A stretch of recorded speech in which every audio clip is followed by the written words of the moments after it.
Bismillahirrahmanirrahim. Assalamualaikum warahmatullahi wabarakatuh. Waalaikumsalam warahmatullahi wabarakatuh. Alhamdulillah, hada lihada wa ma kunna linahtadiya laula an hadanallah.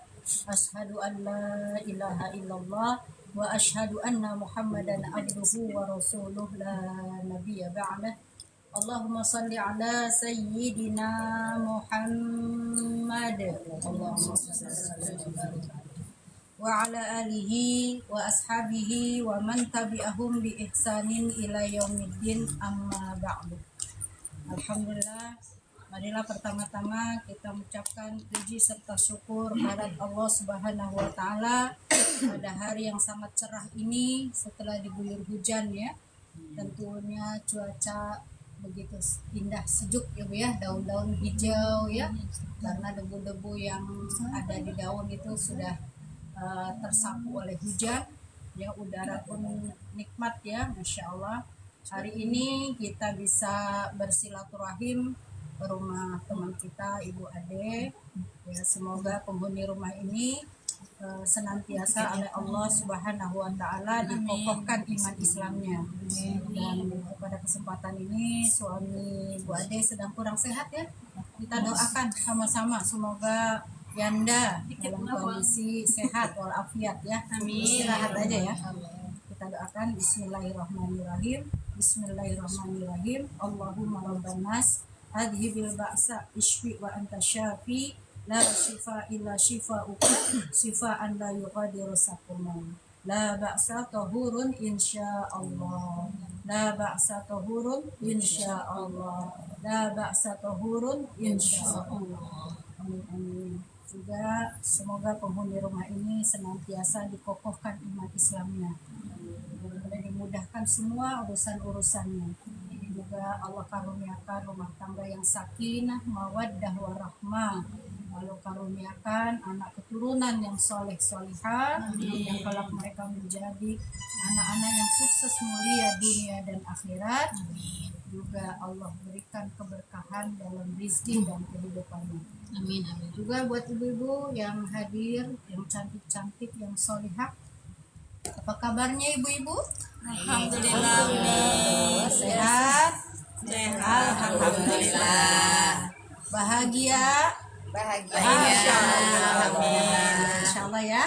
Insya Allah kalau kita bersyukur ya, hari ini kita bangun tidur, kemudian kita berdoa, alhamdulillahilladzi ahyana ba'da amatana wa ilaihin nusyur ya. Artinya ketika kita bangun ada satu nikmat yang kita ingat, yaitu kita diberi kesempatan masih hidup oleh Allah ya.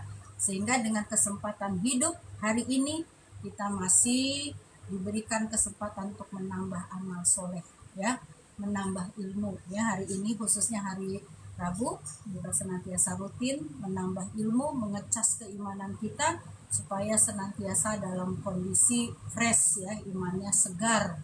Sehingga dengan iman yang fresh, iman yang segar, maka ini menjadi sebuah tenaga ya untuk kita bisa melakukan amal-amal soleh ya.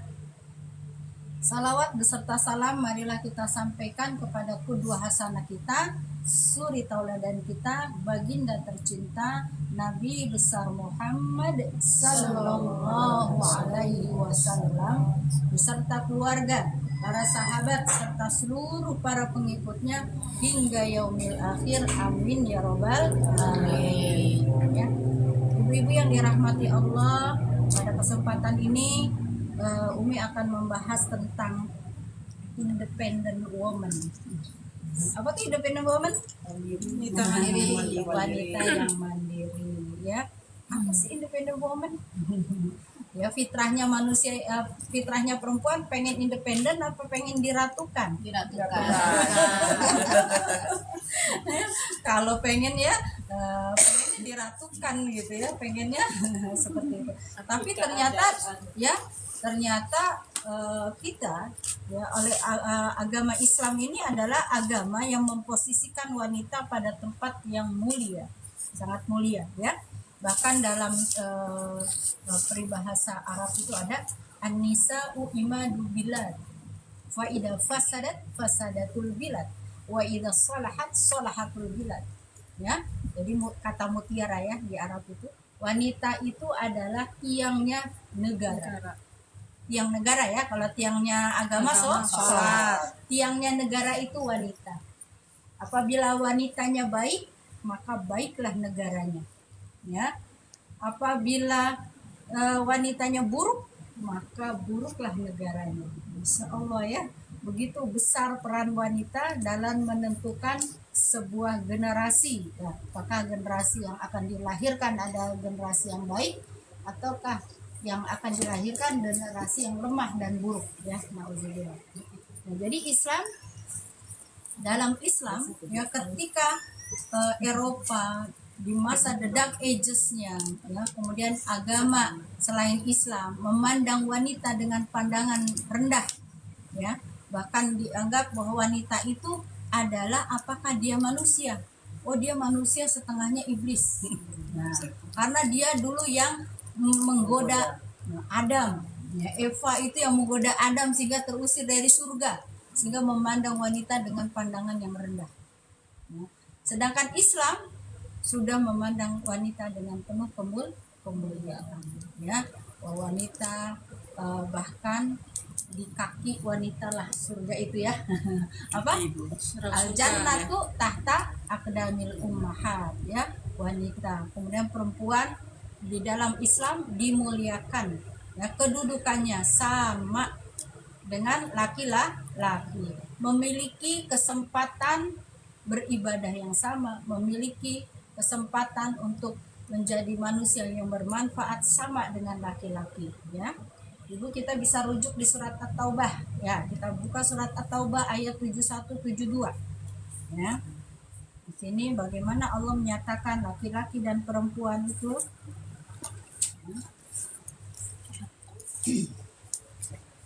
A'udzu billahi minasy syaithanir rajim. Bismillahirrahmanirrahim. Ayo baca bareng-bareng. Ayat 71-72. Wal mu'minuna ya. Wal mu'minuna wal mu'minatu ba'duhum awliya'u ba'd. Ya'muruna bil ma'rufi wa yanhauna 'anil munkar wa yuqimuna as-salata wa yu'tuna az-zakata wa yuti'una Allaha wa rasulahu ulaika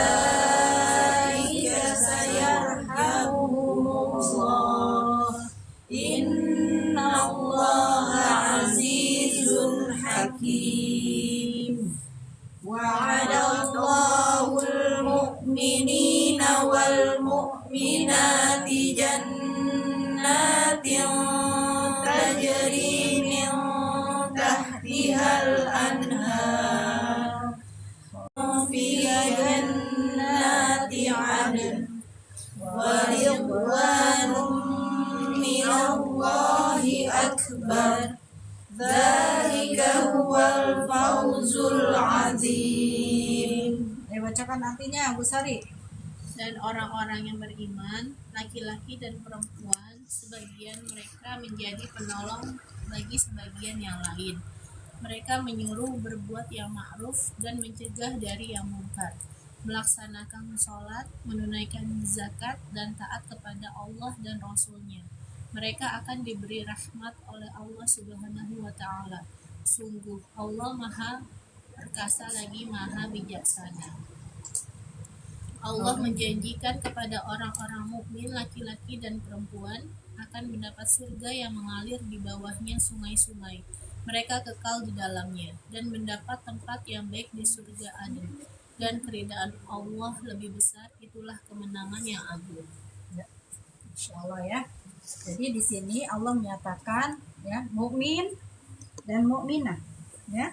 Jadi orang-orang yang beriman laki-laki maupun orang yang beriman perempuan, mereka adalah menjadi penolong bagi sebagian yang lain. Ya, jadi laki-laki dan perempuan yang beriman kepada Allah itu adalah penolong bagi sebagian yang lain, apalagi yang sudah dipasangkan oleh Allah. Jadi bermitra laki-laki dan perempuan itu memiliki sama derajatnya di sisi Allah, dan mereka menjadi saling penolong bagi sebagian yang lain. Laki-laki penolong perempuan, perempuan juga penolong laki-laki.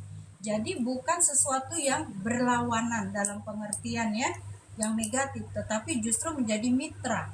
Ya, apalagi yang sudah dijodohkan berarti bermitra. Ya, memiliki kesempatan yang sama, kewajiban yang sama, mendirikan sholat, ya, mengeluarkan zakat, ya, dan ibadah-ibadah yang lainnya sama. Dan Allah janjikan juga wa'adallah, yaitu surga adil. Dan nanti efek dari perbuatan baik dari laki-laki mukmin dan laki-laki mukminah ini, maka Allah janjikan bagi mereka surga adil. Ya. Dan artinya bahwa di ayat ini laki-laki dan perempuan itu sebenarnya memiliki derajat yang sama. Ya, sama-sama hamba Allah. Ya, sama-sama memiliki kewajiban beribadah kepada Allah, ya. Jadi perbedaan antara keduanya, antara laki-laki dan perempuan, itu adalah perbedaan yang sifatnya fungsional, peran dan fungsional. Karena ada peran yang harus diperankan oleh masing-masing dan fungsi, sehingga ada perbedaan. Misalnya peran laki-laki dalam rumah tangga, tentu dia memiliki kewajiban untuk sebagai pencari nafkah, ya. Dan untuk itu Allah janjikan pahala yang luar biasa. Bahwa ada amalan yang bisa menggugurkan dosa-dosa, dan itu tidak bisa digugurkan oleh sholat, oleh zakat, oleh puasa, oleh sedekah, yaitu amal yang digugurkan oleh keringat yang mengucur karena menafkahi keluarga. Ya, masya Allah, ya, luar biasa. Amalan, jadi ada satu amalan yang bisa menghapuskan dosa-dosa. Dia tidak bisa dihapuskan oleh sholat, oleh zakat, oleh sedekah, tapi yaitu adalah amalan, yaitu keluarnya keringat seseorang yang menafkahi keluarga. Masya Allah. Jadi Masya Allah ya. Tapi kalau kerjanya di ruangan yang ber-AC nggak keringetan gimana? Sama saja, pusing ya. Mungkin yang bekerjanya lebih mengandalkan otak, mengandalkan pikiran, jadi sampai mumet mikirin pekerjaannya gitu ya. Mungkin dia duduknya di ruangan ber-AC nggak keringetan ya. Kalau yang kita lihat yang berkeringat, benar-benar keringat, panas-panas ya, mungkin seperti Gojek atau tukang galian gitu ya. Galian apa tuh kalau di jalan-jalan tuh, masya Allah, kabel ya, masang kabel itu luar biasa berkeringat. Dan keringat yang ngucur itu bisa menggugurkan dosa-dosanya, ya, karena diniatkan untuk menafkahi anak dan istri. Jadi bagi laki-laki tentu ada amalan yang sangat luar biasa, yaitu menafkahi keluarga. Karena fungsinya dia sebagai qawam. Ar-rijalu qawwamuna 'alan nisa, bahwa laki-laki adalah pemimpin perempuan. Kenapa? Allah lebihkan tanggung jawab laki-laki untuk kewajiban menafkahi anak dan istri. Tentu itu mendapatkan bagian pahalanya. Dan sedangkan perempuan tentu juga mempunyai fungsi yang berbeda. Ya, tentunya kita mengakui bahwa fungsi wanita ya sebagai istri, sebagai ibu, ya, pekerjaan-pekerjaan yang kita lakukan juga tidak kalah dahsyatnya dengan yang dilakukan laki-laki. Maka seorang wanita yang hamil, kemudian melahirkan, menyusui, kan itu ya, pekerjaan yang tidak bisa dilakukan oleh laki-laki kan hanya itu, ya, hamil, melahirkan, menyusui. 3 itu. Yang lainnya ada pekerjaan itu sebenarnya netral, ya. Jadi karena budaya kita yang patriarki, sehingga seakan-akan masak itu pekerjaan perempuan. Ya, padahal masak, cuci piring, gosok, bebenah itu bisa dilakukan unisex. Bisa dilakukan laki-laki, bisa dilakukan perempuan. Siapa yang berkesempatan gitu ya. Nah, tapi kita di Indonesia ya, jadi itu seakan-akan pekerjaan perempuan. Ya, padahal itu bisa dikerjakan bersama-sama ya. Bisa dikerjakan yang sempat suami gitu. Sehingga sama-sama ya, tadi dia ada pekerjaan khas laki-laki yang memang menjadi kewajiban menafkahi, sedangkan istri yang tidak bisa dilakukan laki-laki tentu ya dahsyat. Makanya wanita yang melahirkan kemudian wafat itu mati dalam kondisi syahid ya, syahid ya, luar biasa ya keutamaan wanita hamil, wanita melahirkan, menyusui itu satu pekerjaan yang membutuhkan ya luar biasa kelapangan hati ya. Makanya kalau yang nggak lapang gitu ya, kita tuh belum lagi hormon-hormon kita berubah ya baby blues gitu ya. Kalau dulu baby blues nggak sampai bekep anak gitu ya. Kalau sekarang yang baby blues sampai bunuh anak, nauzubillah min dzalik ya. Masya Allah ya. Jadi bahwa peran-peran khusus itu sebagai fungsi kita ya tentu untuk apa kita memiliki nasab, memiliki keturunan ya, ya itu kemudian dilaksanakan oleh perempuan.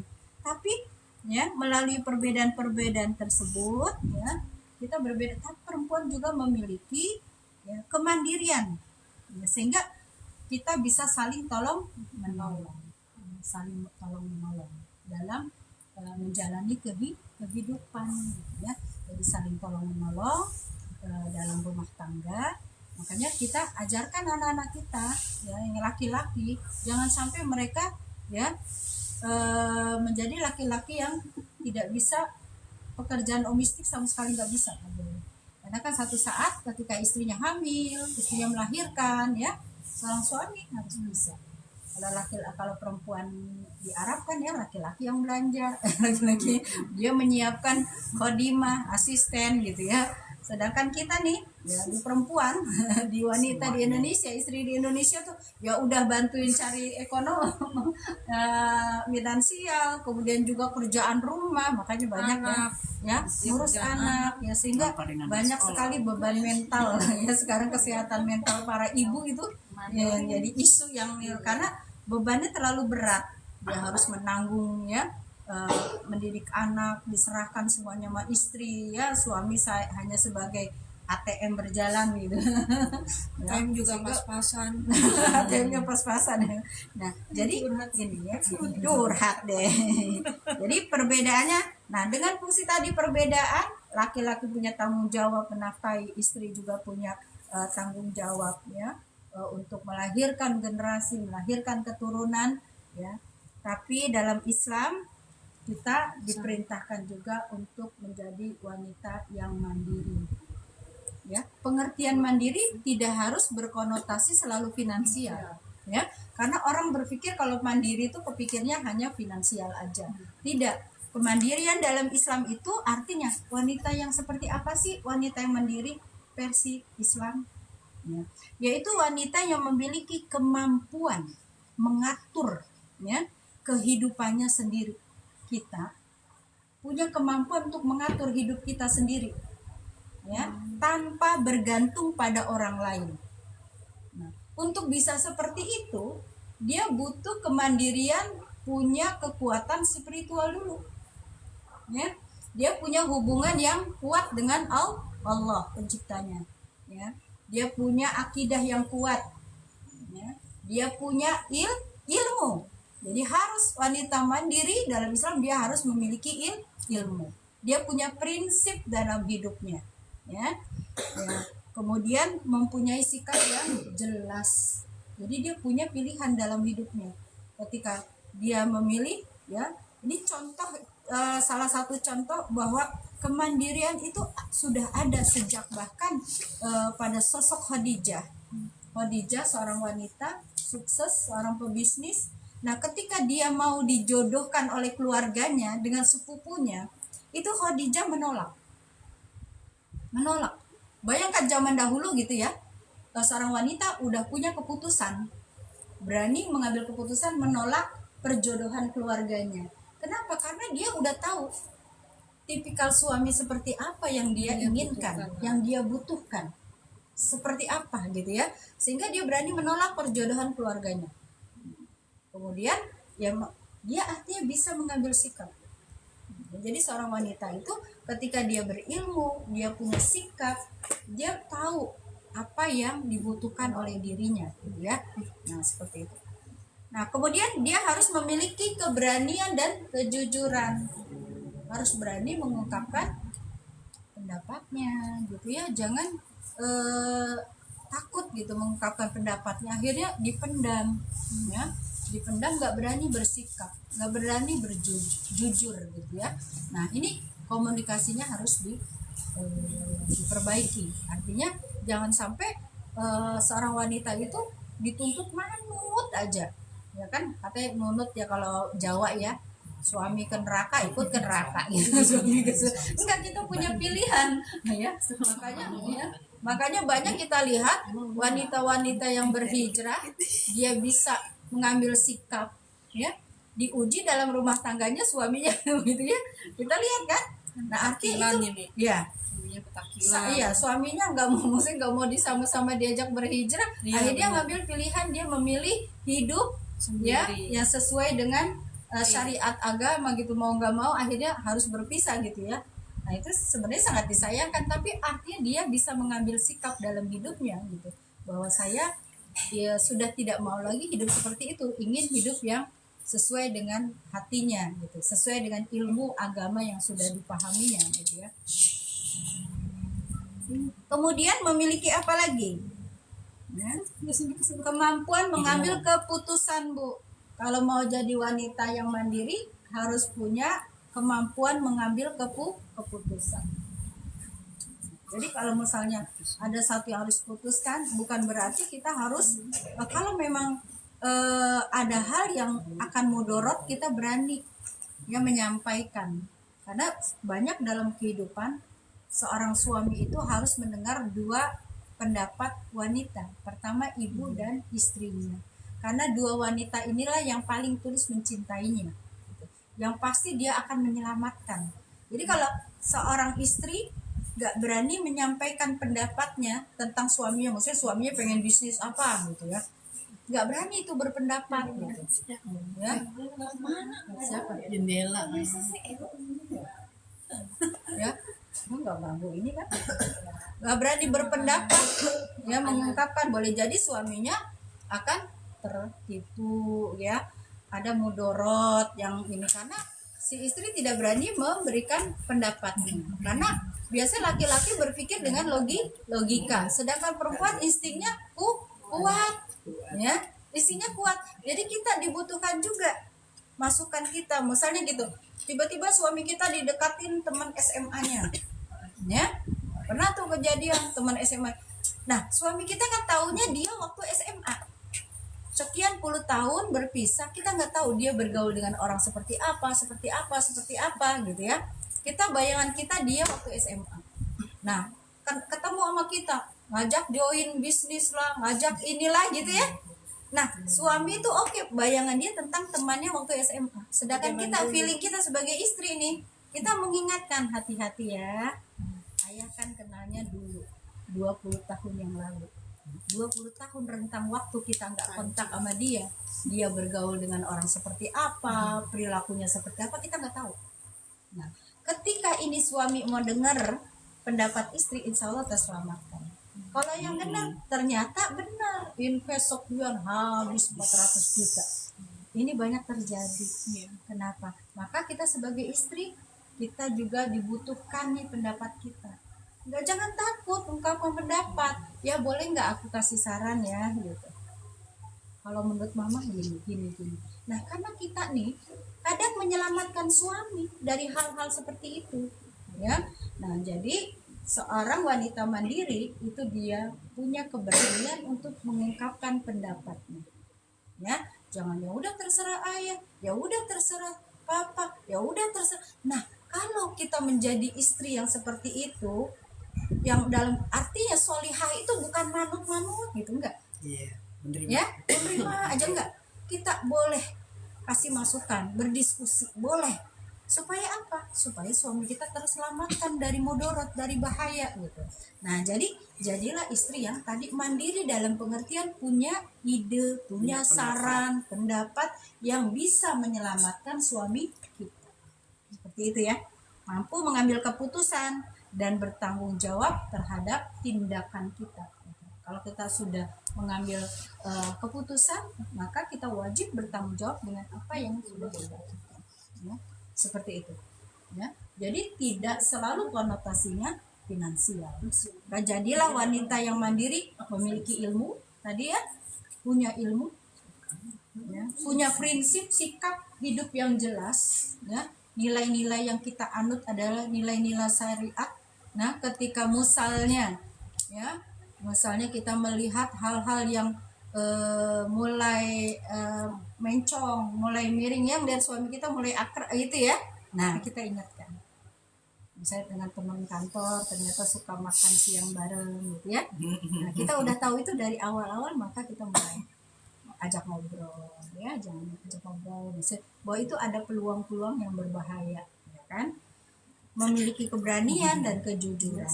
Jadi lebih kepada mental, spiritual gitu, ya, ketika kita menjadi wanita mandiri, ya, jadi mampu mengambil keputusan, bertanggung jawab atas tindakan kita, ya. Jadi istri-istri Rasulullah, ya, tentu ya kita lihat ya, kalau tipikal wanita-wanita mandiri di zaman Rasul, ya, bahwa wanita yang mandiri secara mental, spiritual dan moral, ya, sehingga tidak bergantung, bahwa eksistensi kita itu tidak bergantung oleh penilaian orang lain. Banyak di antara kita wanita yang takut dinilai sama orang, apalagi dinilai buruk, ya kan? Jadi kita kayak menggantungkan diri kita, eksistensi kita dari penilaian orang. Jangan, ya. Jadi kitalah yang harus mengenal diri kita sendiri, potensi diri kita, kemampuan kita, kekurangan kita, mengenali diri sendiri, sehingga kita akan punya percaya diri apapun penilaian orang kepada kita. Jadi jangan bergantung terhadap pandangan orang. Jadi eksistensi diri saya ini seperti ini, terusnya ada orang yang menilai dia mau orang yang gini, kita langsung down. Jangan, ya, jangan down karena penilaian orang. Jadilah wanita yang punya tadi kepercayaan diri, ya, dia mengenali potensi dirinya, bahkan dia mengenali kekurangannya. Apa sih kekurangan saya? Dan kekurangan itulah yang kemudian kita coba untuk kita kurangi, ya. Ada potensi dirinya, saya punya potensi ini, itulah yang dikembangkan. Jadi hidup seorang wanita yang mandiri, dia fokus dengan apa yang jadi impiannya, ya, fokus dengan tujuan hidup. Tujuan hidup kita apa, Ibu? Surga. Nah, tujuan hidup kita Selamat dunia akhirat. iya, selamat akhirat. Kemudian tujuan hidup kita juga adalah untuk beribadah dalam pengertian yang sangat luas. Wa ma khalaqtul jinna wal insa illa liya'budun. Artinya hadirnya kita di bumi ini, hadirnya kita di dunia ini, tujuan Allah menciptakan kita untuk beribadah dalam pengertian yang luas. Baik ibadah hablum minallah, ya, yang kita kenal dengan ibadah mahdo antara kita dengan Allah, ya, dan hablum minan nas, ya, yaitu hubungan antar kita sesama manusia. Ya. Tentu tujuan hidup kita, fokus kita adalah ibadah untuk mencari ridho Allah, untuk mencari ridho suami. Kalau kita punya suami, tujuan hidup kita tuh jelas, ingin sebagai istri ingin dapat ridhonya suami. Sebagai ibu kita pengen menjadi ibu yang sukses, ya, membesarkan anak kita menjadi anak yang sehat, mampu mendidik anak-anak kita menjadi anak yang soleh, cerdas, mengantarkan mereka kepada kesuksesan dunia dan akhirat. Itu fokus kita. Kalau hidup kita ini fokus dengan itu aja, cari ridha Allah, cari ridha suami, pengen jadi ibu yang sukses. Dengan tiga ini saja tujuan hidup kita. Kemudian yang keempat, ingin menjadi orang yang bermanfaat buat lingkungan, gitu ya. 4 ini aja menjadi fokus kita, maka kita akan mendayagunakan energi kita, pikiran kita, tenaga kita untuk bisa mencapai apa yang menjadi tujuan hidup kita. Umi yakin kalau fokus kita jelas ke depan, mau begini, maka kita tidak akan ada waktu untuk menilai orang lain. Nggak akan ada sibuk. Si Anu gini ya, nggak ada begitu. Karena hidupnya benar-benar kalau itu tidak bernilai ibadah, tidak mendapatkan pahala, tidak mendapatkan ilmu, delete. Itu tidak membuat kita misalnya memperkaya wawasan kita, tidak ada nilai ilmunya, tidak ada nilai manfaatnya, lewat pas gitu ya. Jadi tujuan kita jelas. Maka ketika kita fokus dengan apa yang kita impikan, apa yang kita inginkan, apa yang kita idam-idamkan dalam hidup ini, insya Allah kita nanti akan mendapatkannya, ya Bu ya. Jadi manusia itu ketika dia fokus memikirkan sesuatu, itu berarti menghadirkan, Bu. Ya, coba nih Umi tes. Jadi memikirkan itu artinya menghadirkan. Ya, Umi dari Bandung, ya kemarin ngiling-ngiling. Ya, satu pengajian minta diajak jalan-jalan sama Umi. Terus pas lagi jalan-jalan kita pakai mobil yang kayak kemarin tuh HS ya. Nah ternyata di pinggir jalan itu ada bapak-bapak yang jualan jeruk lemon. Masya Allah, jeruk lemonnya tuh Bu warnanya kuning ya, seger-seger sekali, Masya Allah gitu. Akhirnya ya Allah, ternyata rezeki bapak itu ya, dari sekian penjual yang banyak kita kok mampirnya ke bapak ini, berarti sudah Allah tetapkan tuh rezeki bapak itu. Kita borong, ada yang beli 2, ada yang ini. Nah Masya Allah itu lemon segernya, pas kita iris Bu, kita iris, kita buka ini, pas kita gitu, kita pencet gitu, ya Allah seger dan asem gitu rasanya. Kebayang. Ngecas nggak Bu? Ngecas nggak mulutnya? Padahal itu fakta atau hanya penggambaran? Tapi ketika kita memikirkan, itu artinya kita menghadirkan. Sampai padahal nggak ada jeruknya, tapi bibir kita ngecas, ya kan? Artinya ketika kita fokus memikirkan sesuatu, maka itu berarti menghadirkan. Ya, benar. Jadi sama ketika Umi sebelum healing-healing ke Bandung, sebelumnya Umi menghadirkan pengen healing-healing nih, tapi pengajian yang mana ya yang healing-healing? Iya. Oh pengajian Rabu belum ada agendanya. Yang Selasa belum ada agendanya. Yang Kamis iya. Colek. Ternyata subhanallah, karena Umi memikirkan untuk healing-healing, kepikir mau healing-healing nih kayaknya kerjaan lagi banyak gitu, capek pengen healing-healing. Tiba-tiba Allah hadirkan dengan cara yang tidak diduga-duga. Jadi di BJ itu ada kelompok dipegang sama teman Umi. Terus dia itu udah bikin agenda mau healing-healing ke Bandung. Nah, pas udah siap semua, mobil udah siap semuanya, tiba-tiba suami yang dinas di Bali minta dia ke Bali. Akhirnya kan dia udah siap semua ya, telepon Umi. Harus saja tolong ini dong, jamaah saya mau jalan-jalan nih, nggak ada yang anterin ya, jadi tuh leader nih gitu. Jadi tuh leader Mbak, iya gitu. Seneng banget bisa. Ternyata jamaahnya itu adalah dulu jamaah Umi zaman Umi di Beji waktu anaknya masih kecil. Lah pas ketemu ini nanti yang mau dampingin jalan-jalan Umi Faridah, langsung ya Masya Allah kita reunian. Seneng banget kan ya. Dari mereka anaknya TK dulu sama Umi, anaknya ngaji sama Umi, ibunya juga ngaji sama Umi. Sekarang mereka udah pada kerja ya angkatan Abang Haki kan. Jadi reuni, subhanallah. Itu dari tadi memikirkan, itu menarik. Dan datangnya itu dari sesuatu yang kita tidak sangka-sangka. Maka sekarang bayangkan, pikirkan tentang hal-hal yang kita inginkan ya. Jadi kita mesti dalam hidup ini menginginkan apa? Umrah, bayangkan tentang umrah. Mau menginginkan haji, bayangkan tentang haji. Menginginkan anak kita sukses, bayangkan anak kita sukses. Dan ikhtiarin, doain, gaspol doanya, maka nanti itu akan datang ya. Jadi kita mendapatkan apa-apa yang kita fokuskan. Nah, wanita yang mandiri, dia fokus dengan impian-impian dalam hidupnya. Apa impiannya? Ridho Allah, surga. Maka kalau mimpinya itu, keinginannya ridho Allah, dia akan berupaya mencari ridho Allah ya. Kalau impiannya mencari ridho suami, dia akan berupaya mencari ridho suami. Ya, kita baru diperlihatkan ya, wanita cantik, solihah, cerdas, kaya, mari sahaknya. Boleh kita belajar.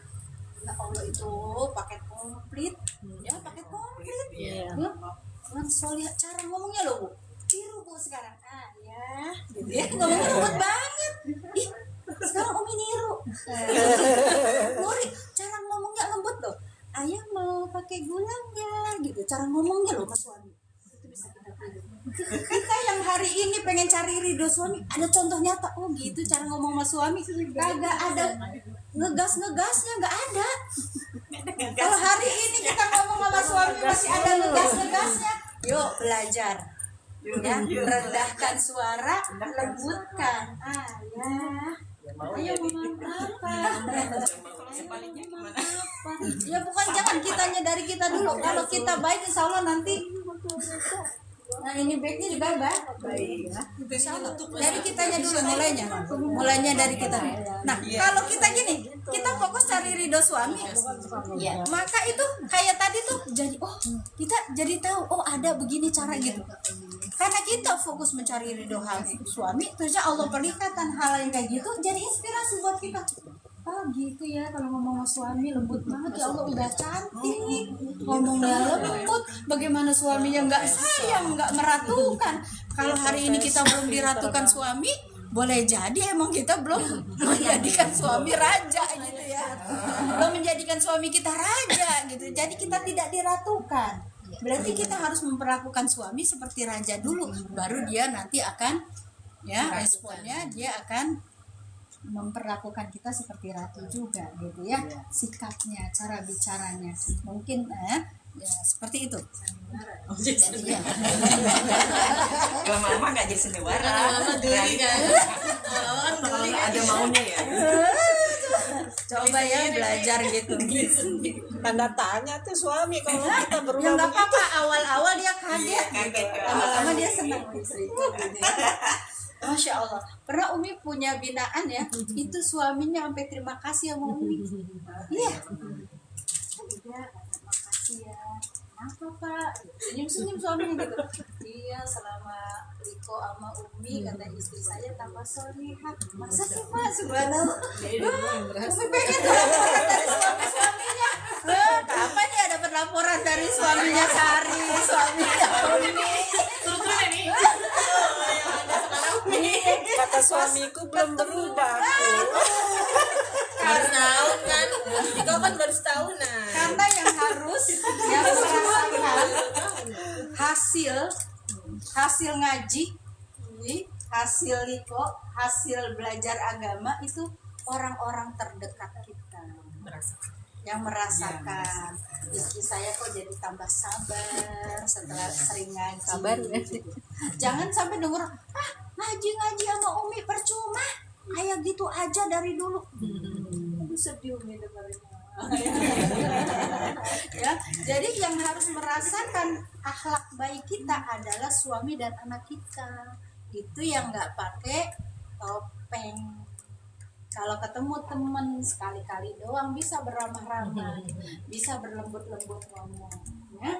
Tapi yang benar-benar aslinya kita ya anak dan suami kita, ya. Jadi itu yang harus merasakan, sehingga suaminya jadi support banget ngaji gitu ya. Suami sampai tahu jadwal ngaji kita, kemudian nanti kalau mau ngaji itu mau mobil bensinnya udah ayah penuhin, udah ini udah kan berarti support banget gitu ya. Support banget kalau istrinya ngaji gitu. Iya. Jadi ada tuh beberapa yang seperti itu. Sampai pas kebetulan waktu liko online di zaman Covid, suaminya ikut dengerin. Ikut dengerin, kata suaminya gini, oh, berarti ayah harus banyak terima kasih sama guru ngaji mamah ya, karena dia yang ngajarin udah jadi sabar, jadi solihah gitu suaminya. Ya Allah, rasanya bahagia sekali ya. Artinya yang Umi ajarkan diterapkan, itu yang paling bagus ya.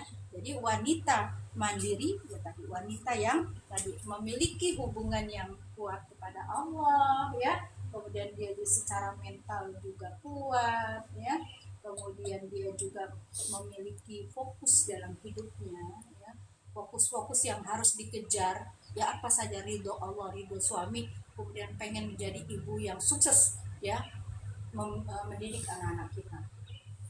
Ingin menjadi orang yang terus bertumbuh, ya, ilmunya, pengalamannya, sehingga kita memiliki nilai manfaat yang semakin meluas, ya, yang tadinya manfaatnya hanya keluarga, teman-teman terdekat, mungkin dengan potensi diri kita yang kita upgrade, itu kita kemudian menjadi orang yang memiliki nilai manfaat lebih luas lagi, ya.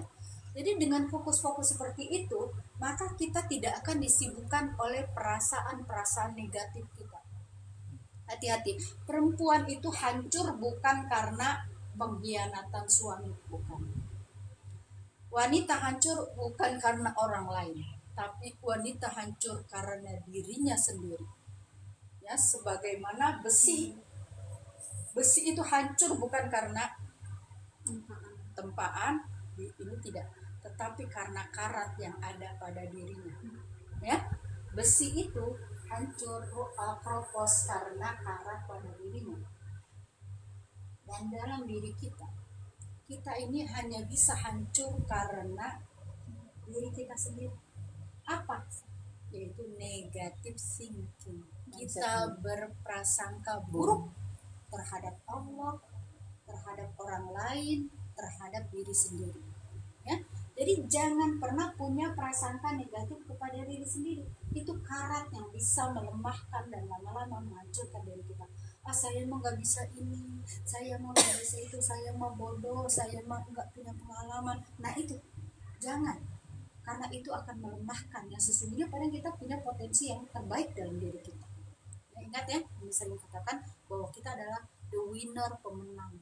Karena ketika terjadi pembuahan, kita bersaing dengan jutaan sel, ya, sperma, ya, untuk berlari cepet-cepetan menuju ovum, ya, di situ terjadi pembuahan. Dan kita itu pemenang, satu dari jutaan.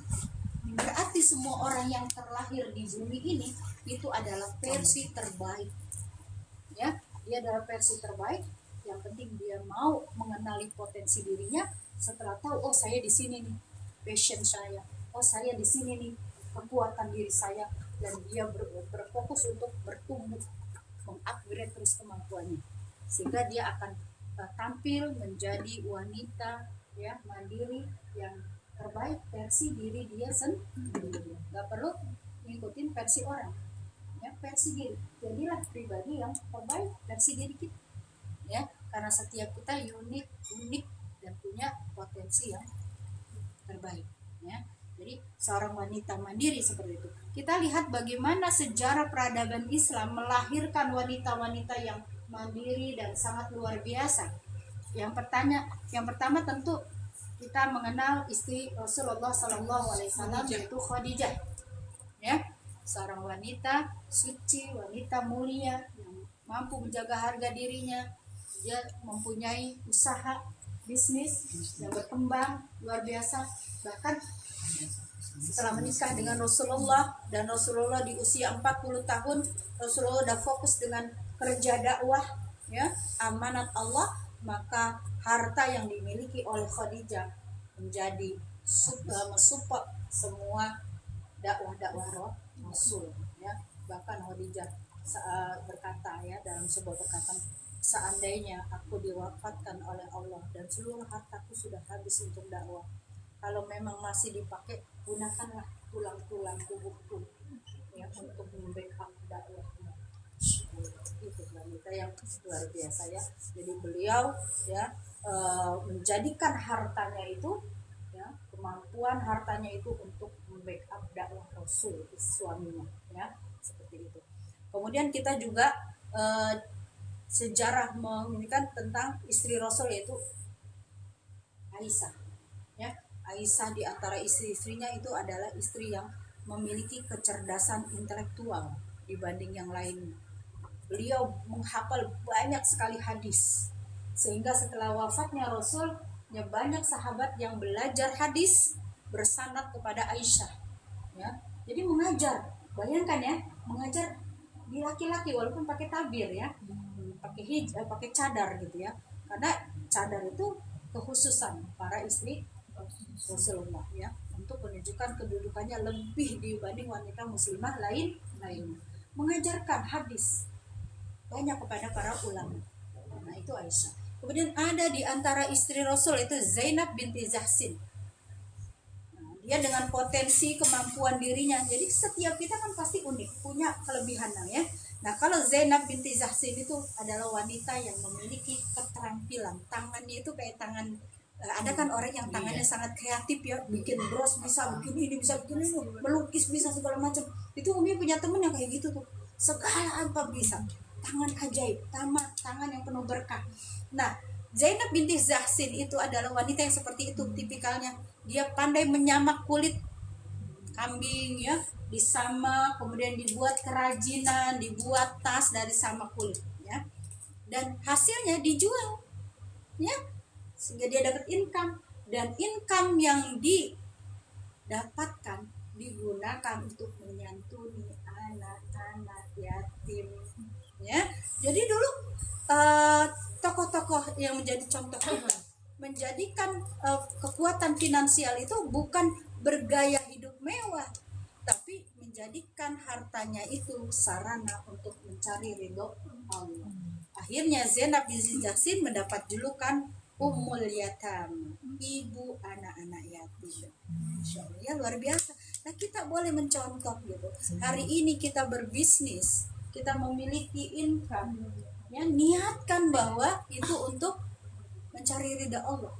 Oh saya pengen punya income banyak, saya ingin jadi orang yang hartanya banyak, tapi niatkan untuk royal sedekah, niatkan untuk kebaikan-kebaikan ya, sebagaimana dulu contoh-contoh istri Rasul seperti itu ya.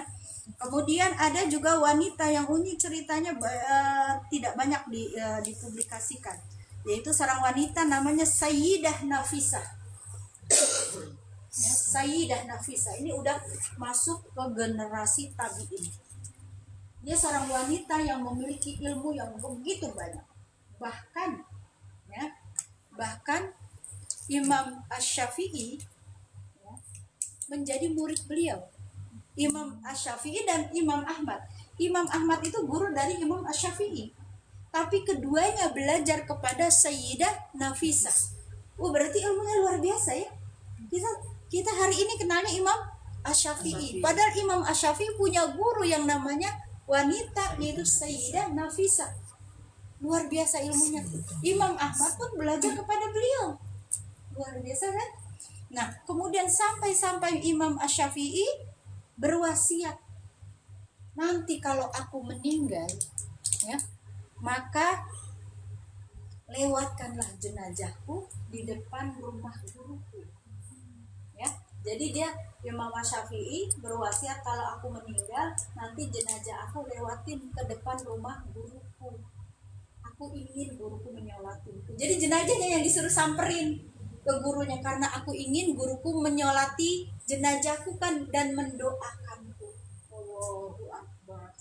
Seperti itu penghormatan Imam Syafi'i kepada gurunya, yaitu Sayyidah Nafisah. Nah itu wanita mandiri, memiliki ilmu yang luas, sehingga dengan ilmunya itu dia bermanfaat bagi banyak orang. Luar biasa.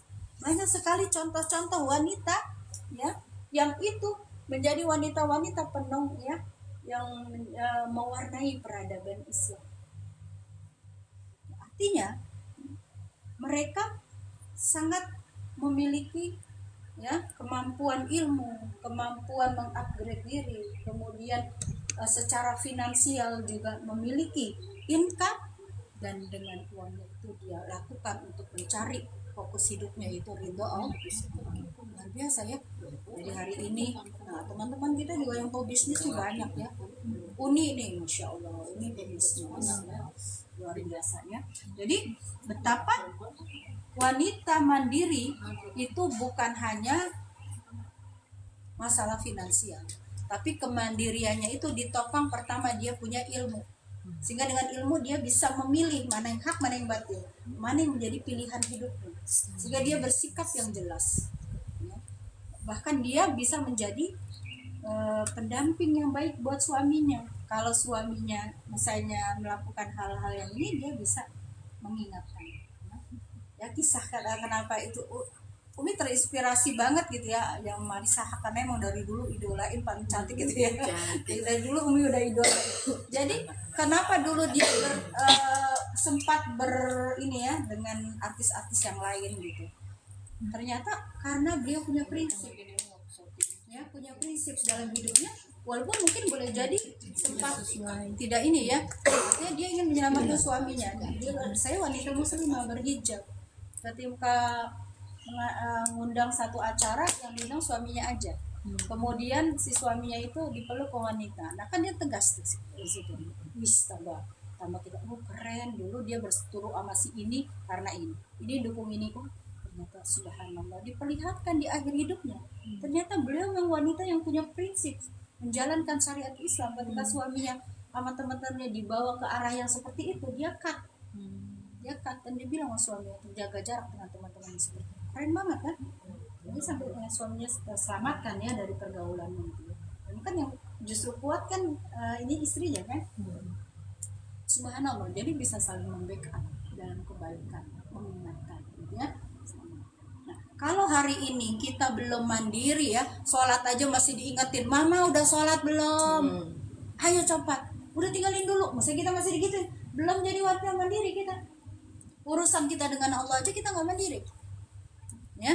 Jadi mandiri itu pengertiannya luas, bagaimana kita fokus dengan tujuan hidup kita sehingga kita tidak perlu menyusahkan orang lain ya. Kan nyusahin kalau sholat aja harus diingetin gitu ya, atau apa gitu, maksudnya kita tukang ngerumpi suaminya sampai kat mah jangan gitu. Nah gitu ya, ribetnya suaminya ngingetin terus pas mau pulang, nah, jilbabnya mah jilbabnya mau keluar gitu, mau nyelonong aja nggak pakai jilbab gitu, suami ingetin lagi kan. Kalau mandiri semua udah paham, udah suami nggak usah repot ya, seperti itu ya. Jadi bahwa hal-hal yang diperlukan ya dalam ketika wanita ingin mandiri secara finansial ya, kadang kan wanita juga butuh ya mandiri secara finansial, maka itu dibolehkan dalam Islam. Dan ingat bahwa tujuannya bukan untuk kaya raya. Ketika kita berbisnis, berusaha, tadi sejarah menunjukkan kalau wanita-wanita Islam, wanita solihah, ketika dia punya income yang banyak, tujuannya untuk cari ridho Allah ya, bukan untuk hal-hal gaya hidup yang hedons, untuk flexing ya, untuk posting gitu ya, posting kita makan di sini gitu, bukan untuk itu, tapi untuk bagaimana level sedekahnya, level kebermanfaatan dirinya semakin meluas gitu ya. Jadi dalam Islam tidak dilarang untuk bekerja, tapi seorang istri bekerja bukan untuk menafkahi keluarga ya, tidak untuk menafkahi keluarga, karena kewajiban itu tetap pada suami kecuali kondisi-kondisi tertentu. Nauzubillah, misalnya diuji oleh Allah ya, apakah suami yang tutup usia diambil Allah atau suami yang diambil wanita lain. Ini kan banyak, jadi siap-siap wanita lain, sehingga mau nggak mau harus independen gitu secara finansial ya. Kalau mentalnya kuat terpuruk, tapi kalau dia punya kemandirian mentalnya kuat, spiritualnya kuat, maka ketika goncangan ada ujian seperti itu dia tetap stabil, dia cepat move on, dia cepat melakukan apa yang harus saya lakukan nih untuk menyelamatkan anak-anak. Dia bekerja, dia melakukan usaha dan sebagainya. Nah inilah wanita hebat ya, wanita yang ketika diuji oleh Allah dengan ujian ya, mungkin dia sedih juga, sakit juga ya, tapi dia tidak berlarut-larut dalam kesedihan, tidak berlarut-larut dalam menyalahkan takdir, tapi dia segera bangkit ya, bangkit bahwa ada anak-anak yang harus diselamatkan, ada anak-anak yang biaya SPP-nya harus kita tetap bayar meskipun bapaknya sudah tidak tanggung jawab misalnya, nauzubillah ya. Atau ada yang diuji dengan suami, nauzubillah, suami stroke, itu lebih luar biasa Bu. Kalau meninggal ketahuan udah meninggal, kalau stroke kita ngurusin ya kan, Ya mudah-mudahan kita dijauhkan ya takdir itu ngurusin orang stroke itu luar biasa, mental spiritual kita digojlok banget kesabarannya. Udah disabarin dia marah-marah, apalagi yang kena itu saraf otaknya gitu ya, bahasanya kasar itu, ya Allah. Ada istri yang diuji seperti itu, ya Allah ya. Itu kan udah harus mengurusnya segala macam, belum lagi urusan ekonomi yang juga kita harus jadi penopangnya ketika suami udah sakit. Oh itu ujian luar biasa.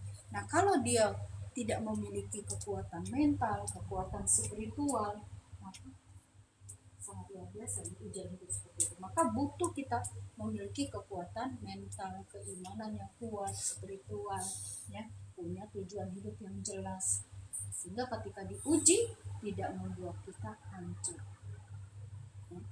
Mungkin banyak ya kehidupan orang yang bisa kita ambil pelajaran. Jadi kita tuh dalam hidup senang lihat mengamati pelajaran hidup dari orang. Kita ambil insight yang baiknya. Ya, Umi mengagumi loh orang-orang yang seperti itu, seperti Dewi Yul. Ya, Dewi Yul itu ujiannya bertubi-tubi. Beliau penyanyi, suaranya bagus. Qadarullah diuji sama Allah 2 anak yang bisu. Ya. Bayangkan dia artis, penyanyi, suaranya merdu, kok anaknya bisu. Boro-boro bisa nyanyi, ngomong juga nggak bisa kan gitu ya. Ujiannya tuh kayak nampar banget gitu kan. Tapi dia jalannya dengan sabar.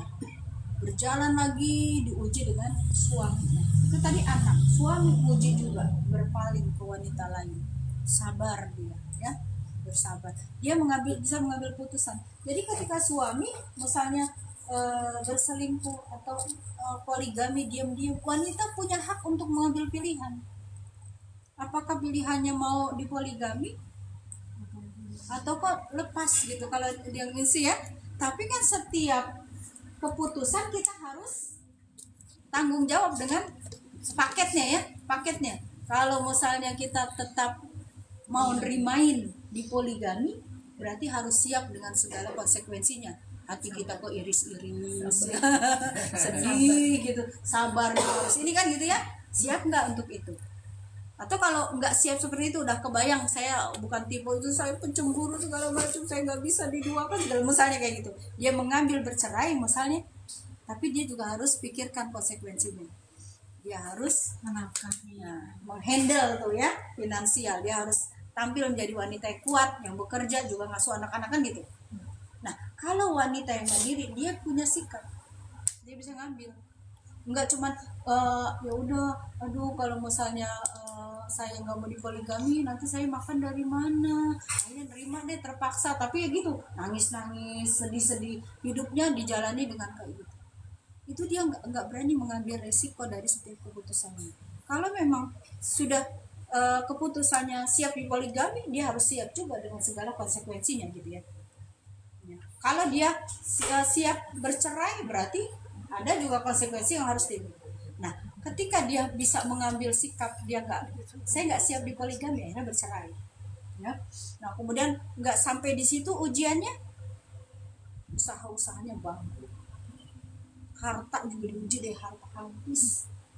Tapi dia sabar terus, bersabar ya, dan berusaha terus. Akhirnya, ya hari ini kita lihat buah dari kesabarannya satu-satu muncul. Makanya dalam doa tuh, ketika kita dapat ujian kan, Allahumma ajirni fi musibati wakhluf li khairan minha. Ya Allah, berilah pahala atas ujian yang telah Engkau hadirkan kepadaku. Artinya kalau kita sabar pasti ada pahala. Wakhluf li khairan minha, dan berilah ganti yang lebih baik. Nah tadi ujian-ujian satu persatu, yang anaknya ternyata yang Giska itu ya, yang tuna bicara ya, tunarungu juga gitu ya, meninggal. Ya kan luar biasa ya ujiannya. Nah kemudian dapat mantu yang sayangin dia, yang klop sama dia kan sekarang. Nah gitu ya, bagaimana sekarang dia punya ganti anak perempuan, artinya mantu yang menyayangi dia.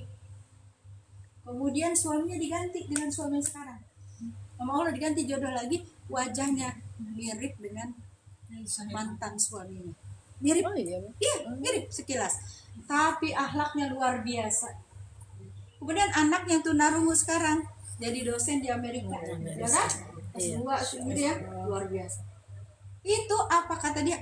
Ketika dia dirundung dengan ujian yang luar biasa, dia bilang, ya Allah, semua ini milikmu, anak milikmu, suami milikmu, harta milikmu, ambil semua ya Allah yang kau inginkan, ambil semua, kata dia gitu. Cuman satu ya Allah, jangan ambil imanku, itu satu-satunya milikku yang berharga, jangan kau, dia jangan gila gitu, jangan ambil imanku. Luar biasa tauhidnya ya, jangan ambil imanku. Ternyata dengan modal iman itulah ya dia bisa melalui semua ujian kehidupan yang dahsyat. Boleh jadi orang lain udah terpuruk dengan satu ujian, udah terpuruk tuh. Ujian suami nikah lagi itu udah terpuruk. Ini udah suami, anaknya meninggal juga, kemudian bangkrut, itu kan bertubi-tubi. Nah, setelah itu semua Allah beri ganti yang sangat luar biasa. Suami diganti, anak yang meninggal diganti sama mantu yang baik, ya. Kemudian sekarang usahanya juga mulai bangkit lagi, anaknya sukses. Nah, ini gambaran yang nyata bahwa seorang wanita itu ya, harus memiliki kekuatan, punya kemandirian, siap bersikap. Ya, kalau memang kita mengambil keputusan ini, ya kita siap bertanggung jawab dengan keputusan kita. Jangan yang galau-galau aja gitu, ya. Jangan, segera move on, lakukan sesuatu yang bisa memberikan kita memiliki kemampuan ya, yang terus terupgrade. Nah, jadi wanita boleh bekerja, apalagi wanita yang seperti itu kondisinya, ya suaminya meninggal atau suaminya sakit stroke ya, maka bekerjanya dia adalah jihad fisabilillah. Masya Allah, memberi harta sampai dia lupa nikah lagi. Ada satu hadis, wanita yang pipinya kehitam-hitaman, banyak flek, karena dia itu nggak sempet pakai skincare. Kayak ini Umi. Ya, kalau sekarang kan katanya kalau udah jadi jenis tambah kinclong kan? Zaman Rasul Ada suaminya Mi. Begini Mi. ya, jadi kata Rasulullah, wanita yang pipinya kehitam-hitaman karena dia fokus bekerja untuk menafkahi anak-anaknya sampai anaknya dewasa. Maka wajib dia masuk surga yang kayak gitu. Jadi janda dulu nih, wanita janda yang bekerja keras untuk menafkahi anak-anaknya sampai dia lupa berhias, sampai banyak flek-flek hitamnya di pipinya, tidak pakai skincarean karena duitnya untuk biaya SPP anak-anaknya, itu wajib masuk surga kata Rasulullah. Karena luar biasa kan perempuan-perempuan yang seperti itu. Ya. Kamu skincare Agak air wudhu. Masya Allah ya. Nah, jadi tidak dilarang bekerja, boleh bekerja. Wanita boleh memiliki income ya. Nah, kalau masih punya suami tetap ya suami menanggung ya. Berarti uang kita untuk apa nih? Tadi buat diri sendiri, ya buat sedekah, gitu ya, buat ditabung hari tua, buat healing. Lah kita healing kalau uang sendiri juga suami ACC-nya gampang, ya kan? Ya, mama mau umroh ya plus Turki, tapi kan duit mama sendiri. Ya. Kan enak, izinnya juga gampang. Lah kalau izinnya udah izin minta duit. Jadi saya, ya udah terserah mama, kan enak kayak gitu. Pakai uang mama sendiri gitu kan ya. Ya, artinya seperti itu ya. Jadi tidak dilarang kita perempuan kaya ya, karena kalau kita perempuan kaya tadi kayak Zainab binti Jasir, uangnya justru untuk banyak bersodak ya. Ya. Jadi kaya itu untuk menyempurnakan ibadah ya Bu ya. Jadi bukan untuk meningkatkan level gaya hidupnya, enggak ya.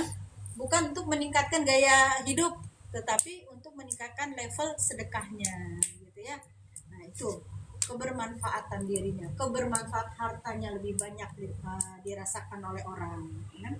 Kemudian tentu ketika seorang wanita memutuskan memiliki kemandirian finansial dalam pengertian apakah bekerja, apakah berbisnis, maka jangan mengabaikan tugas utamanya sebagai istri dan ibu ya. Jadi kalau masak mah, ngepel mah bisa sama-sama ya. Tapi tugas sebagai seorang ibu dan istri itu jangan diabaikan ya. Jadi bolehlah kita misalnya pagi-pagi, ayah mohon maaf ya mama nggak sempet masak tapi mama udah racikin ini ya nggak apa-apa, masak laki-laki. Masa kalau suami istri itu udah enak hubungannya tuh nggak hati-hati, jadi siapa yang sempat masak tuh enak kan, udah kayak gitu. Misalnya kita mau pergi gini tapi mama udah setukin itu tuh ayam pile gitu, abang nanti ini, nah udah di sini. Jadi tidak ada ini kerjaan perempuan, ini kerjaan laki-laki. Urusan domestik itu semua bisa lakukan. Yang nggak bisa dilakukan laki-laki tadi doang. Hamil, melahirkan, menyusui itu doang. Jadi urusan rumah tangga ini kerjakan sama-sama.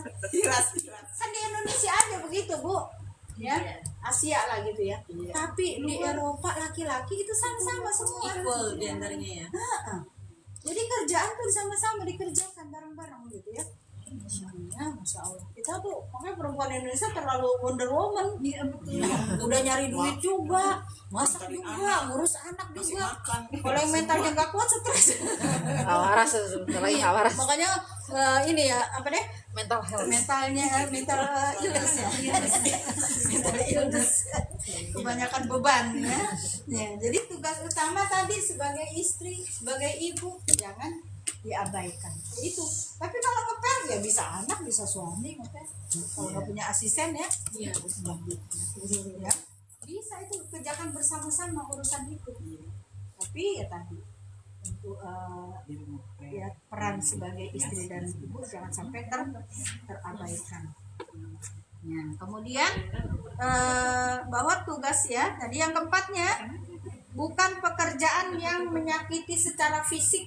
Jangan ya perempuan bekerja misalnya yang kodratnya itu, perempuan kan lemah ya secara fisik, maksudnya jadi kulit panggul kan sekarang sampai seperti itu ya, sampai dia harus berpakaian seperti laki-laki karena dia mau kulit panggul. Ya Allah, itu kan ya Allah kasihan sekali kan kayak gitu ya. Itu kan yang bertanggung jawab harusnya laki-laki. Kalau nggak ada suami berarti saudara laki-laki kan, pamannya, orang tuanya kalau masih ada. Ini sampai perempuan. Makanya perempuan sekarang ini tangguh-tangguh perempuan. Justru laki-lakinya yang banyak melehoi. Iya. Jadi perempuan kita dididik perempuan tuh dari kecil ngerti kerjaan rumah. Laki-laki santai. Sehingga hari ini makanya ini menjadi koreksi buat kita semua ibu-ibu mendidik anak-anak kita. Akhirnya laki-laki tuh ya taunya kerja aja di rumah. Istri ini dia mau asik main HP. Itu dia mampu para bukan segala macam. Dia santai aja. Ini ya. Jadi ini yang menjadi koreksi. Jadi jangan pekerjaan menyalahi fitrah gitu ya. Kayak mamput itu berat banget gitu ya. Nah, atau pekerjaan yang bisa menodai kehormatan. Ya, wanita ya jadi nemenin laki-laki. Kayak kurekan juga kan nemenin laki-laki joget atau ada itu juga itu akan menginginkan menodai kehormatan, nama baik kita perempuan kan ya. Kerja yang menjurus gitu, pijat plus gitu. Ketiga. Iya. Ya. Kayak gitu. Nah, jauh ya tentunya yang dibolehkan pekerjaan-pekerjaan yang halal, ya, yang terhormat, ya, yang tidak membawa mudorot baginya. Ya. Kemudian yang kelima, tetap menjaga adab-adab wanita keluar rumah, ya, tetap menjaga tuh adab-adab wanita keluar rumah, ya, menutup aurat, ya.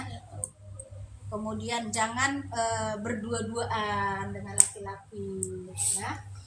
Kemudian kalau perempuan itu ngomong sama laki-laki jangan dilembut-lembutkan, jadi tegas. Kita perempuan kalau ngomong sama rekan kerja laki-laki kita intonasinya tegas, itu profesional. Tapi jangan, ih bapak mohon maaf ya pak, laporannya saya belum bikin pak, gitu. Maksudnya kayak gitu, itu nggak profesional, tidak profesional kayak gitu ya. Jadi ketika berbicara dengan lawan jenis di kantor itu bahasanya kita suaranya agak di baritokan, ditegaskan, Jadi musuhi orang. suaranya ditegaskan gitu ya, jangan ya tegas gitu, mohon maaf pak, ya maksudnya jadi sekretaris atau jadi apa, ketika ngingetin bosnya, pak mohon maaf jam sekian bapak sudah ada jadwal bertemu dengan ini gitu, bahasanya tuh ini, jangan yang ih bapak lupa ya jam 8 kan bapak Bapak sudah ada janji meeting dengan bosnya. Nggak boleh begitu cara ngomongnya. Jadi adab-adab itu harus dijaga. Menutup aurat, kemudian jaga jarak dengan laki-laki itu jangan terlalu ramah dengan laki-laki, terlalu dekat, atau kita bebas sama laki-laki cekakakan bareng-bareng gitu, nggak boleh. Perempuan wanita ya, jadilah perempuan mahal yang susah untuk didekati. Apalagi kita udah punya suami, jaga jarak ya, jangan terlalu ramah ya. Jadi banyak laki-laki yang memiliki penyakit gitu. Artinya ketika dikasih ramah dikit dia berani gitu, berani goda gitu ya. Jadi jaga adab-adab wanita keluar rumah, tidak berikhtilat, tidak berdua-duaan, berkhalwat dua-duaan atau bercampur baur. Kalaupun bercampur baur dalam satu ruangan, kita ngumpulnya masih sama perempuan. Jangan satu ruangan nih meeting kita duduk tengah laki-laki gitu. Ini pakai dengan sesama perempuan. Jadi benar-benar kita bisa menjaga jarak ya dengan laki-laki. Jadi kita tidak terkesan mudah untuk didekati atau misalnya menjadi perempuan yang ketika berhubungan dengan laki-laki itu ramah aja kayak bergaul dengan sesama perempuan, tidak boleh. Ya, itu namanya satu perempuan yang enggak disukai Allah adalah perempuan yang terlalu ramah dengan laki-laki. Bisa ramah dalam pengertian gitu, Jo. Apa sih lenje ya? Lenje. Kemayu gitu ya. Dia senang itu kalau laki-laki menyapa dia dengan akrab, memperlakukan dia dengan kayak tengok saya. Tidak. Allah Akbar.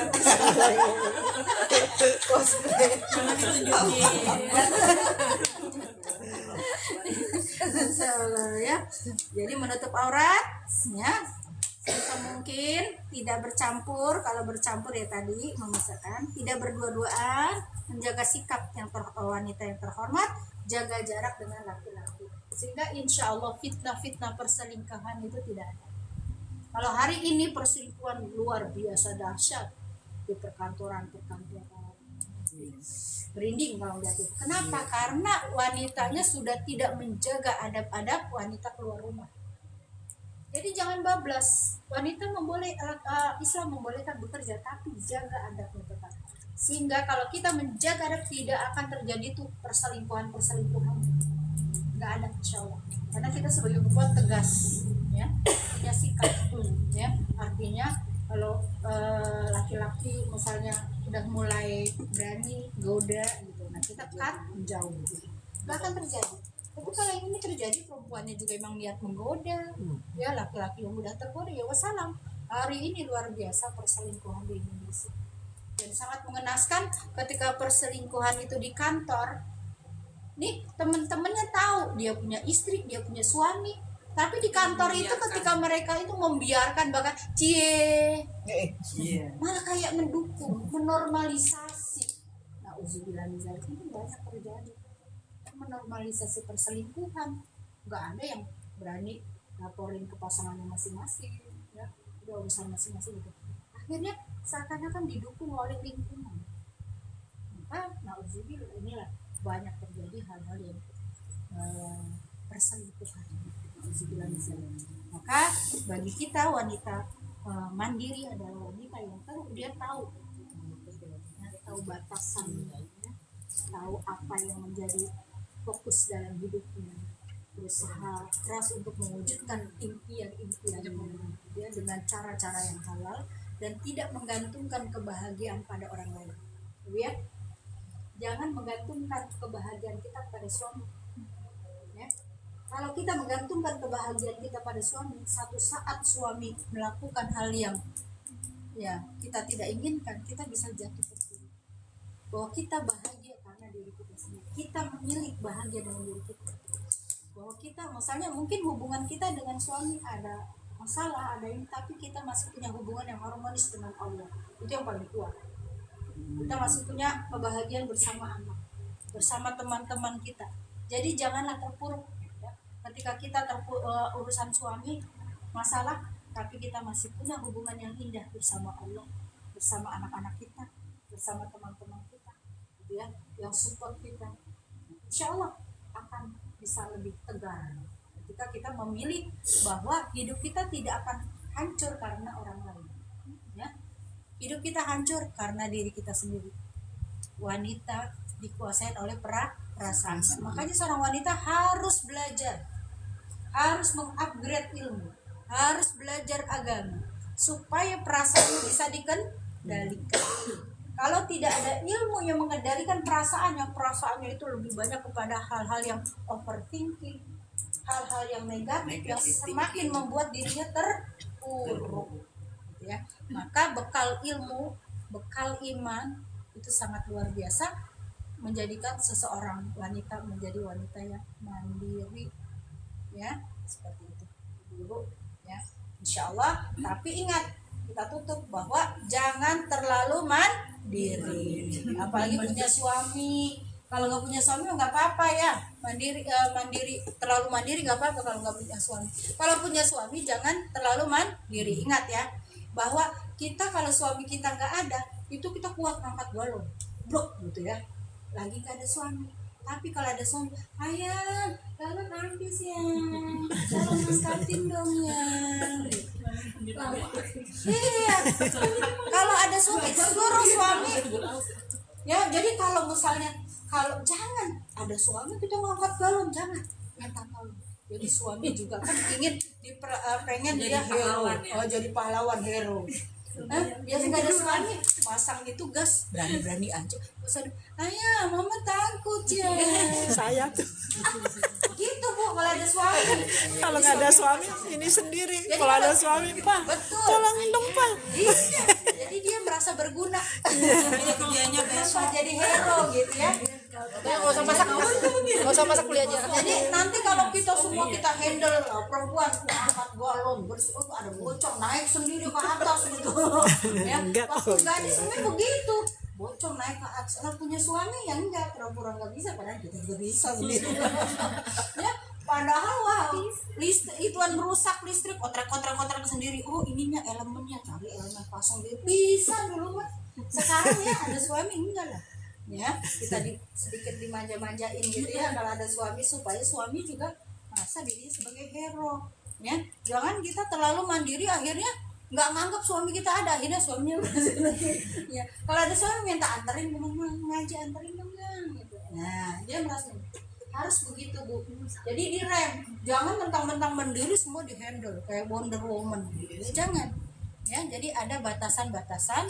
Meskipun kita punya bisnis, income kita jauh lebih besar dari suami kita misalnya, tetap aja nafkah kita minta. Ya tetap, walaupun misalnya nafkah dari suami cuman berapa tuh, yang artis 2 juta katanya. Dikasih 2 juta, padahal dia artis ya, mungkin penghasilan dia lebih banyak. Kimberly. Tapi kan apa? Ya tapi dia tetap, suami itu memberi nafkah meskipun 2 juta sebulan gitu ya. Nah itulah ya. Jadi jangan mentang-mentang suami mau ngasih, nggak usah lah ya. Udah punya duit, jangan begitu. Udah tetap. Nah istrinya nggak, suaminya lah ini Bu nggak ada gunanya. Nah itu ya. Jadi mandiri harus, tapi nggak boleh terlalu mandiri yang artinya suami merasa nggak punya peran dalam hidup kita. Jangan ya. Tetap ya, kita harus bisa memposisikan, walaupun bagaimana suami kita adalah pemimpin ya. Jadi kita boleh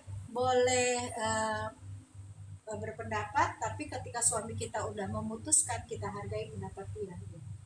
Ya, misalnya nih kayak mau sekolahin anak itu gimana kan, kita tuh ya, kita mau begini, suami gini, kita diskusikan gitu. Akhirnya ya kalau misalnya suami kita kekeh untuk ambil ya sudah, kita ikutin. Dia yang bayar SPP-nya dia gitu.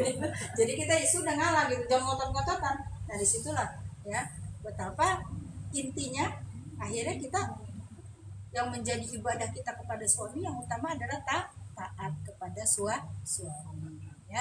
Gitu ya Ibu. Mudah-mudahan kita menjadi istri-istri yang sholihah ya. Jadi sholihah, jangan manut aja, iya jangan begitu. Boleh berpendapat, boleh kasih masukan ya. Insya Allah masukan istri itu bisa menyelamatkan suami kita ya. Gitu ya. Itu saja Ibu dari Umi. Mohon maaf apabila ada kekurangan dan kehilapan. Minanya. Ya, tutup dulu baru bukan ada jawab. Ditutup. Wassalamualaikum warahmatullahi wabarakatuh. Waalaikumsalam warahmatullahi wabarakatuh.